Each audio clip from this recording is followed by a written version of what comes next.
O'sha Turkiyada yashayotgan, o'sha yerda yashayotganlar aytar ekan, menga bitta o'zbekdan xotin topib berdirgan. Nima qilasan o'zbekda xotinini? Ana o'zing turk ayoling chiroyli-ku, biz ayollar endi mehnatda, obtuda qorayib, qo'li yorilib bechoralar mana shunaqa desa, u aytayapti. Taksist bilan gaplashdik, turk taksisi bilan. O'zbek ayollari to'g'ri deydi. Bizni turk ayollari go'zaldir. Lekin o'zbek ayollari erini qadrlaydi deydi. Qarang. Bu hayotiy gaplar azizlar. Ichimdan to'qib, yo'lda kelib ssenariy yozib kelganim yo'q. Borini ko'rganimni hayotimda, shu umrimda ko'rganini aytayapman. O'zbek ayoli erini qadrlaydi deydi. Ortiqcha talab ham qo'ymaydi. Bechoralar bilan mehr nimaligini ham bilmaydi.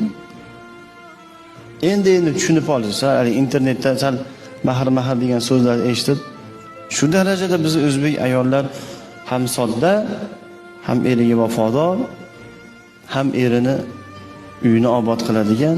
O'sha Turkiyada yashayotgan, o'sha yerda yashayotgan